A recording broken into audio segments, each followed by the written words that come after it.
Olá, pessoal! Agora nós vamos iniciar mais uma aula do nosso curso PENAR. Eu sou Ana Paula Prudente, sou especialista em hematologia e hemoterapia, já atuei na Fundação Hemocentro de Brasília e agora sou servidora da Secretaria de Saúde do Distrito Federal. Espero que essa aula seja muito proveitosa para todos. Hoje a gente vai tratar do tema de anemias na gestação. Então, espero que seja muito proveitoso para você que está aí acompanhando o nosso curso em parceria com a EAP-SUS. Bom, pessoal, especificamente sobre anemias na gestação, a gente tem que considerar algumas condições. Como conceitos iniciais, a gente vai utilizar principalmente a referência nesse material do Manual de Pré-Natal de Alto Risco do Ministério da Saúde, que é uma referência que nós temos aqui de 2022, então é uma referência muito importante que nós temos e que a gente vai utilizar como parâmetro. A gente tem diversas literaturas, e aí como a gente está tratando especificamente do pré-natal de alto risco, a gente vai utilizar essa literatura. Então, para esse manual do Ministério da Saúde, a anemia ela pode ser conceituada como, então, níveis de hemoglobina abaixo de 11, né, pode ser considerado anemia, ou então os níveis de hematócrito abaixo de 33 no primeiro e no terceiro trimestre. Hemoglobinas inferiores a 10,5 e hematócritos abaixo de 32 no segundo trimestre. Então, no primeiro e no terceiro trimestre, a gente tem a questão de hematócrito de 33 e hemoglobinas inferiores a 10,5 e hematócrito de 32 no segundo trimestre. Do ponto de vista prático, então, a gente pode considerar a anemia materna níveis de hemoglobina abaixo de 11 gramas por decilitro, em qualquer idade gestacional, tá? Então, hemoglobinas abaixo de 11, em qualquer idade gestacional, a gente considera a anemia do ponto de vista aí prático. Com relação à questão de complicações gestacionais, as anemias elas podem aumentar o risco de alguns resultados adversos, como a pré-eclâmpsia, o baixo peso ao nascer, o parto pré-termo, a hemorragia pós-parto, né, maiores mortalidades perinatais e maternas. Então, como é uma síndrome anemia que tem multifatores, a gente pode ter diversas complicações na gestação, especificamente aí porque a questão fisiológica materna, né, vai demandar bastante, então a gente tem essa questão da condição de anemia poder trazer algumas complicações para a mãe e para o bebê. E aí as etiologias mais comuns das anemias na gestação, a gente pode considerar como anemias adquiridas e anemias hereditárias.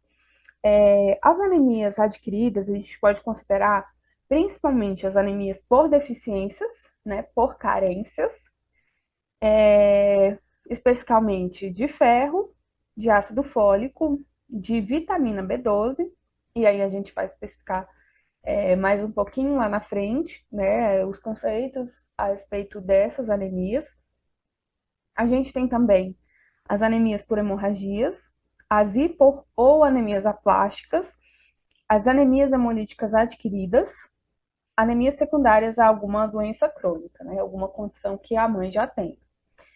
Como anemias hereditárias, a gente pode considerar as hemoglobinopatias, né, a anemia falciforme e as talassemias. A gente vai considerar aqui, nessa aula especificamente, a gente vai falar dos parâmetros gerais de anemia e vamos falar também de anemia falciforme, que tem aí algumas especificações. As anemias hemolíticas hereditárias, elas também fazem parte, então, dessas anemias hereditárias. A anemia por deficiência de ferro então, aí das anemias mais comuns na gestação, né? Aqui traz que cerca de 40% das anemias nas gestações são por deficiência de ferro. Essa deficiência de ferro, ela tem a etiologia mais frequente de carência alimentar ou por perda aguda por hemorragia. A maior parte delas são por carência alimentar. A perda crônica de sangue, como no caso de parasitoses intestinais, elas também podem causar essas anemias por deficiência de ferro.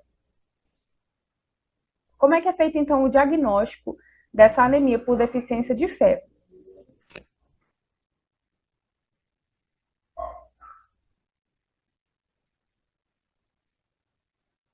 Retomando, como é feito, então, o diagnóstico por essa anemia por deficiência de ferro? Na totalidade das vezes, o diagnóstico de anemia ferropriva ela é baseada nos achados dos hemogramas. O hemograma ele é um dos exames que faz parte, então, da carteira básica, né, do pré-natal mesmo, de risco habitual. A gente pede, né, de rotina mesmo, o hemograma completo e, e aí o diagnóstico vem mesmo por base da interpretação desse hemograma. A anemia, então, por deficiência de ferro, em via de regra, ela pode se manifestar com microcitose, que aí a gente considera o VCM menor que 80, ou então hipocromia, que é o HCM menor que 26. Mas nas fases iniciais, a normocitose e a normocromia, elas também podem estar presentes. No caso, o uso da ferritina, da dosagem de ferritina, ela não traz especificamente a etiologia dessa anemia, né? Não justifica essa etiologia de anemia, mas os níveis de ferritina abaixo de 30 microgramas, elas estão compatíveis com baixa de reserva de ferro. Enquanto que nos casos de anemias ferroprivas, seus valores podem estar abaixo de 12 microgramas. Então, essa dosagem de ferritina ela só vai se justificar quando você não tem clareza a respeito de qual etiologia é essa anemia. Então, se você percebe que a dieta é pobre em ferro, que já tem histórico de anemias, então, às vezes não é necessário se pedir a ferritina, a não ser que se não conheça a etiologia de fato. Então, a prevenção dessa anemia por deficiência de ferro, ela vem da suplementação rotineira de ferro elementar, né, na dose de 30 a 40 miligramas por dia, já é prescrito de rotina para todas as gestantes, né, a não ser a exceção daquelas que têm doenças caracterizadas por sobrecarga de ferro, mas, no geral, a gente já utiliza no pré-natal a dose elementar do ferro na gestação. Para a adequada efetividade da suplementação de ferro, o ideal é que seja ingerido no intervalo das refeições. Geralmente a gente pede para que a gestante faça mesmo essa suplementação de ferro 1 hora antes do almoço, né? Para que não venha realmente atrapalhar, ou antes de dormir, né? Para que não, desde que ela não tenha se alimentado concomitantemente. A gente tem também a questão de ingerir a vitamina C, né? Alimentos ricos em vitamina C, para aumentar essa absorção de ferro. A vitamina C ela faz o carreamento, né, aumenta essa absorção do ferro. E também é interessante que não se consuma, né, que não passe, se prescreva esse suplemento de ferro junto com suplementações de zinco ou alimentos ricos em zinco, porque isso também pode atrapalhar a absorção. Outra coisa que pode atrapalhar essa absorção seria, então, a ingestão de lácteos, né, leite, derivados do leite, e também a cafeína, que também atrapalha essa absorção do ferro. O tratamento das anemias por deficiência de ferro, elas, então, seguem algumas questões, alguns protocolos. Para os níveis de hemoglobina maiores ou iguais a 9 e menores de 11, então esse intervalo aí entre 9 e 11, o tratamento com ferro é por via oral, né? A primeira escolha é o tratamento por via oral. No caso, a dose de ferro elementar a ser alcançada, ela pode ser de 160 a 200 miligramas por dia, então aumenta bastante, né, essa dose desse suplemento de ferro. Mas é importante que esse aumento ele seja gradual, né? Seja um aumento dessa prescrição de dose gradual para que não venha aumentar os efeitos colaterais para essa gestante. E aí, nessas doses, então, de 160 a 200 miligramas, o esperado é que você tenha um aumento de 1 grama na hemoglobina a cada 4 semanas. Então, por isso que você precisa avaliar essa terapêutica, né? Ela é avaliada a partir de 2 a 3 semanas após o início dessa dose terapêutica. Então, não adianta dosar antes, porque a gente precisa aí ter a questão da hematopoiese, né? Essa renovação das reservas, né? De hemoglobina. E para isso, aí, entre 2 a 3 semanas, a gente pode fazer essa dosagem e é esperado que haja um aumento aí a cada 4 semanas de 1 grama. E aí, é por isso a gente vai monitorando por meio do hemograma. Os efeitos mais colaterais mais comuns, então, dessa suplementação de ferro são gastrointestinais, especialmente o gosto metálico, né? As gestantes, elas reclamam bastante, né? Relatam bastante essa questão do gosto metálico, além de náuseas, né? A flatulência, a constipação pode ser causada. Então, é importante que observe essas questões dos efeitos colaterais, porque isso pode prejudicar a aderência ao tratamento e essa falta de adesão ao tratamento pode vir a piorar esse caso de anemia. E após os níveis de hemoglobina alcançarem esses níveis superiores a 10,5 gramas, a dose de ferro elementar pode ser reduzida para 60 a 80, como uma terapia de manutenção que pode ser mantida e deve ser mantida até após o puerpério.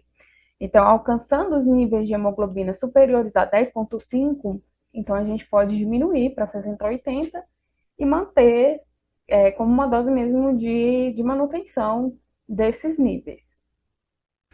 Para os casos em que não se alcança os níveis de hemoglobina de 10, né, pelo menos após 2 semanas da administração da dose de ferro um pouco maior, desse suplemento de sulfato ferroso um pouco maior, é necessário que se faça uma avaliação criteriosa, né, e faça investigação de outras coisas, de outras causas que podem estar adjacentes.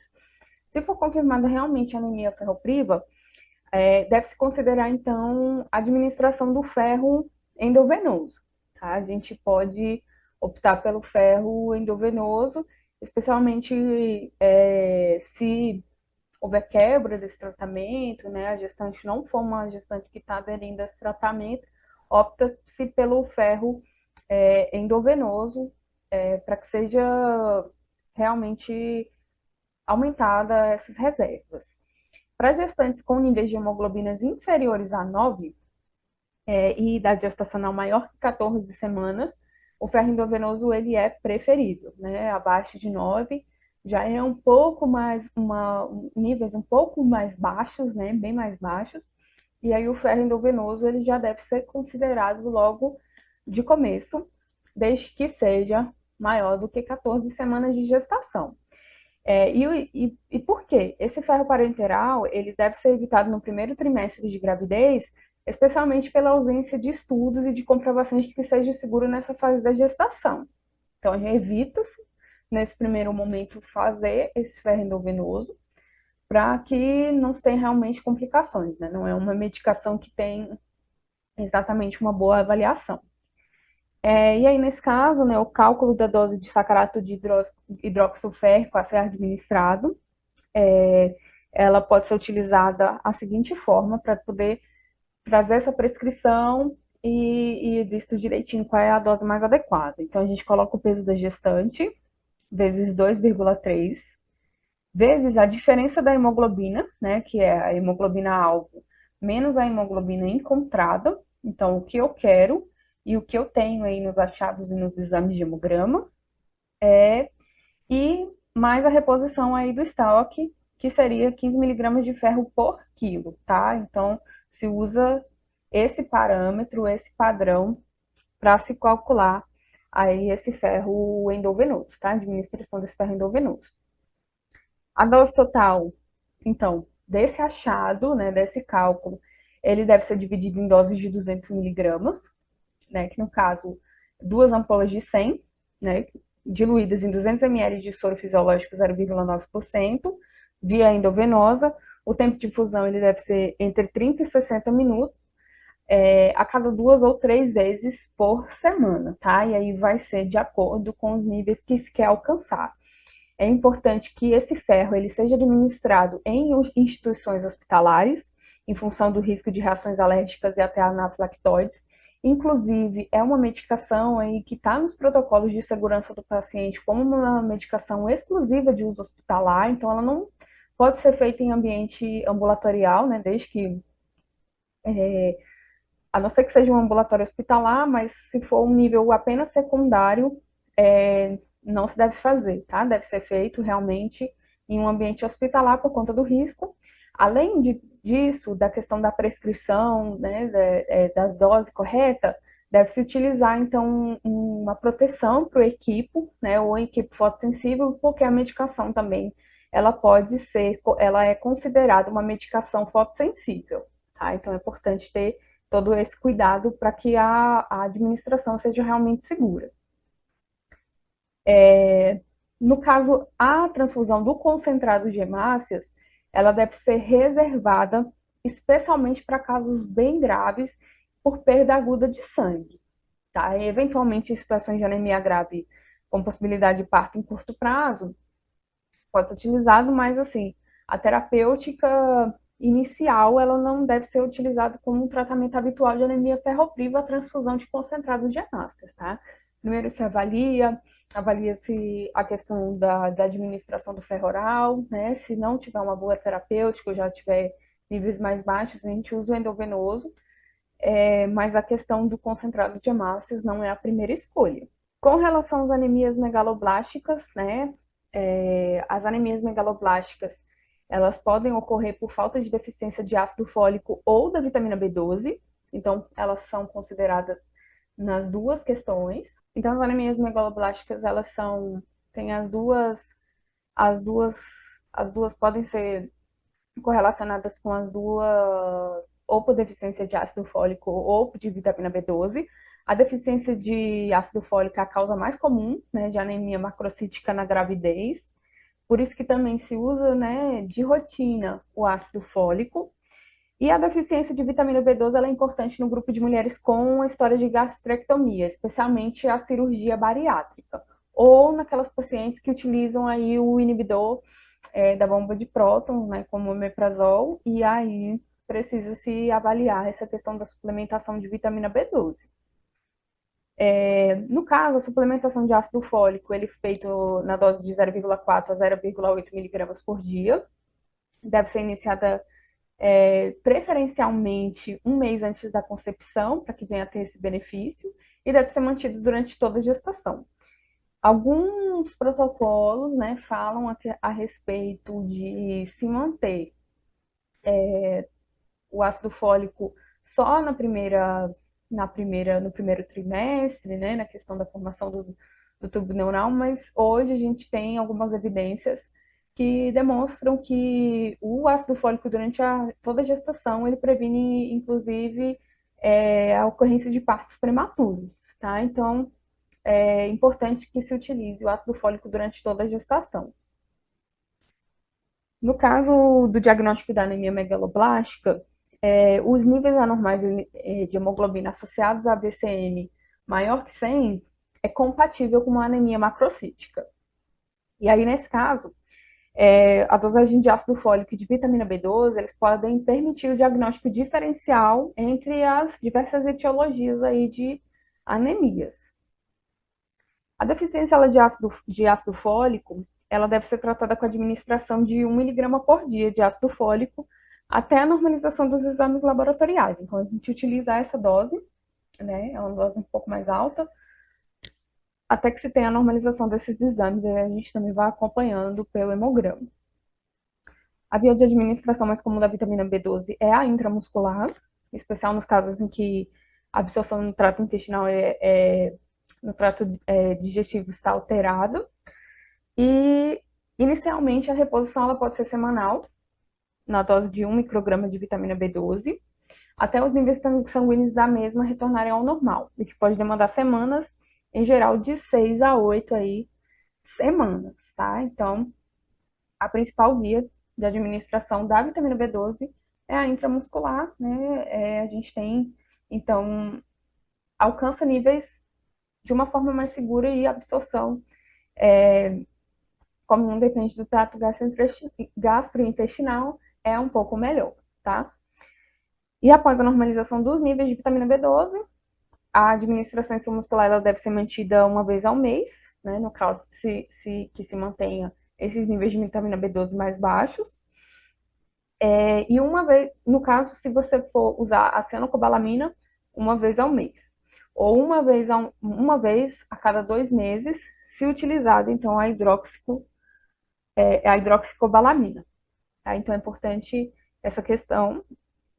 Se for usar a cianocobalamina, prescrição de cianocobalamina, uma vez ao mês, e uma ou a cada 2 meses, se for usada a hidroxicobalamina. A dose oral ou sublingual, ela pode ser utilizada em gestantes sem alteração da absorção e não há diferença mesmo nas doses utilizadas se essa gestante tem a absorção do trato gastrointestinal normal. No caso, agora nós vamos entrar na hemoglobinopatia, a gente vai tratar especialmente da doença falciforme. E aí o termo hemoglobinopatia, ela envolve diversas doenças de origem genética que tem questão em comum a alteração na produção de hemoglobina, que podem ser divididas basicamente em dois grupos, que é a anemia falciforme e a talassemia. E aí, nesta aula, nós vamos nos ater à questão da doença falciforme. Quando a gente fala da doença falciforme, ela é caracterizada, então, por uma alteração na estrutura de hemoglobina decorrente da mutação do ponto do gene da cadeia beta da globina, que é então situada no cromossomo 11, gerando a formação de uma hemoglobina mutante. Então, essa hemoglobina, ela tem essa alteração genética em algumas cadeias, né? E tem, então, essa configuração diferente em sua estrutura. As mais prevalentes, as hemoglobinas mais mutantes mais prevalentes, então, são a hemoglobina S e a hemoglobina C, que são as duas principais. A doença falciforme é caracterizada por alteração na estrutura de hemoglobina, eu já falei, né, essa parte. Existem vários genótipos, né, da doença falciforme, o mais comum é a homozigose, SS, e a gente também tem a hemoglobina S em estado de heterozigose, né, que são alterações aí genéticas. A hemoglobina S, em interação com as talassemias, elas recebem, então, o nome de S-beta-talassemia. Quando a gente trata especificamente da doença falciforme na gestação, o mais preocupante na gestação, devido a essa hipercoagulação fisiológica que é feito pelo estado, né, da doença falciforme, a gente tem a questão das vasooclusões.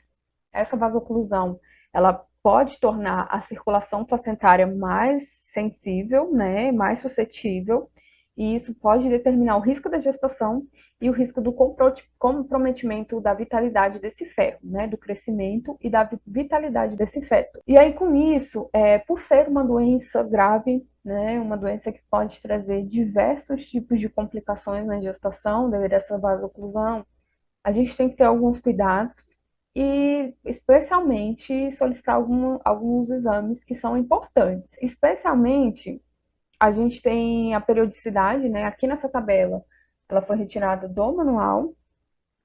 E aqui a gente tem algumas especificidades. Então, a gente tem o hemograma completo, né? Com contagem de reticulócitos. Já é pedido, né, de rotina no pré-natal.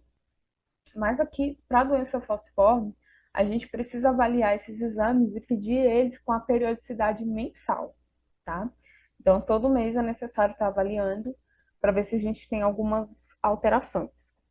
No caso, para avaliação da cinética de ferro, a gente precisa solicitar o ferro sérico, né, a ferritina sérica e a capacidade de ligação do ferro. Esses exames, para a gente avaliar a cinética do ferro, eles são solicitados na admissão. Com relação à função hepática, a gente pede TG1, TGP, bilirubinas, fosfatase alcalina, né, albumina, E aí, esses exames de função hepática, eles têm a periodicidade trimestral. Com relação às sorologias, também são feitas a admissão, né? Também são feitas já de rotina, né? A gente tem, então, hepatite A e C, a gente tem o HTLV 1 e 2, né? Citomegalovírus, Chagas, e aí nas sorologias a gente pede as outras também que já são solicitadas, que, como o exame de HIV. Para a função renal, com periodicidade trimestral, a gente tem creatina, ácido úrico, a proteinúria de 24 horas, né? Se solicita para avaliação e o clearance de creatinina ou relação proteína-creatinina. A gente solicita também a eletroforese de hemoglobina, no caso, se utilizar as transfusões, né? E aí, após cada transfusão, se utiliza essa dosagem da eletroforese de hemoglobina. Com relação à fenotipagem eritrocitária, a gente precisa fazer, né, se ocorrer alguma transfusão prévia ou a cada transfusão. No caso, essa fenotipagem eritrocitária, ela precisa ser feita por conta dessa questão, né, de receber sangue, a gente pode ter algumas complicações hematológicas a respeito disso, e aí, para que a gente depois possa fazer outras transfusões de forma mais segura, a gente pede, então, a fenotipagem eritrocitária. O teste de cúmulos indireto, né, que é aí a pesquisa de anticorpos irregulares, também antes e após cada transfusão, um ecocardiograma à admissão e o exame de fundo de olho também à admissão.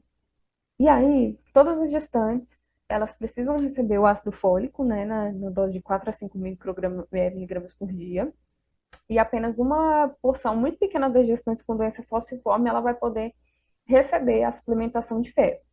Então, o que que acontece? A gestante com anemia falciforme, elas podem receber a suplementação de ácido fólico. Porém, não se utiliza de rotina a suplementação de ferro, tá? O ácido fólico a gente não utiliza.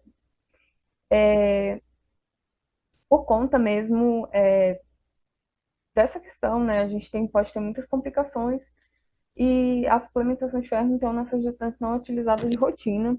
E, então, assim, precisa se avaliar de forma muito criteriosa. Os intervalos entre as consultas dessas pacientes, elas devem ser individualizadas, né? Deve se fazer um plano de cuidados muito individualizado, de acordo com o caso, né? Claro, se forem casos mais graves, a gente vai precisar ter uma periodicidade maior das consultas, mas, assim, para programar as consultas, o ideal é que as consultas sejam quinzenais, né, no segundo trimestre, e semanais, quando essa gestante entrar no terceiro trimestre. Isso diferente, né, das gestantes que estão aí no pré-natal de risco habitual, às vezes intermediário, até mesmo no próprio alto risco, a gente precisa, então, ter essas consultas semanais.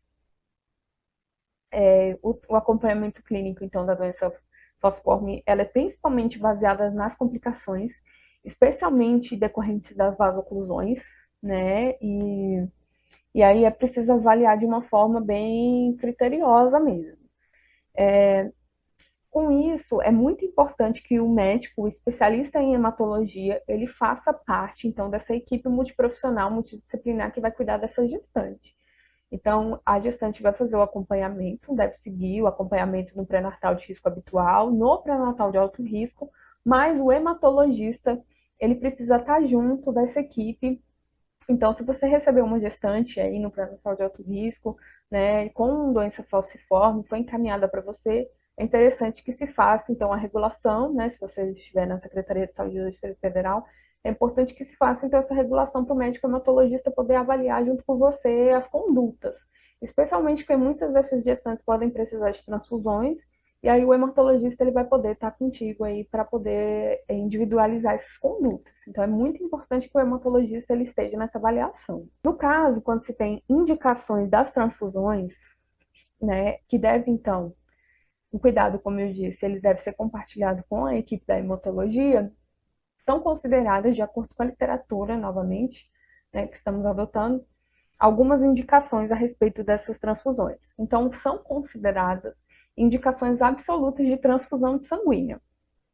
a queda no nível basal de hemoglobina superior a 30%, hemoglobina menor que 6, o hematócrito menor que 18, casos de pré-eclâmpsia grave, casos de sepse, insuficiência renal aguda, a síndrome torácica aguda, os casos de hipoxemia ou no caso de pré-operatório de cirurgias de médio e grande porte. Então, essa transfusão ela deve ser realizada. Qual componente, então, é utilizado de forma mais frequente? No caso, se for as transfusões simples, né, a gente usa muito os concentrados de hemácia. Em casos especiais, como a síndrome torácica aguda, pode ser que seja considerado a questão da realização da sanguíneo-transfusão. Isso também tem que ser avaliado direitinho com o médico hematologista. No caso das crises vasoclusivas, elas se manifestam com muita dor, né? As pacientes, elas sentem dores, assim, extremamente intensas, né? Que podem ser dores generalizadas ou podem ser dores localizadas. Essas dores, né, no caso dessa vasoclusão, ela pode ser acompanhada de febre baixa e uma discreta leucocitose, mas a dor intensa, generalizada ou localizada, ela demonstra para a gente aí que pode estar ocorrendo uma vasoclusão, que a gente chama de crise vasoclusiva. A conduta, então, ela envolve afastar os fatores predisponentes dessa crise vasoclusiva, né? Deve se prevenir essa questão, como, por exemplo, os estados de desidratação, hipotermia, né, acidose, estresse.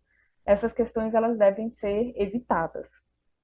Deve-se investigar a possibilidade de infecções associadas, especialmente as infecções de origem urinária, né? As gestantes costumam ter muitas infecções do trato urinário, e aí por isso deve-se avaliar direitinho, né? Investigar essas possibilidades dessas infecções de origem urinária, das vias aéreas superiores e pulmonares, né? Tem que se promover uma hidratação eficiente dessa paciente, mas de forma muito cuidadosa para que a gente evite alguma sobrecarga cardíaca.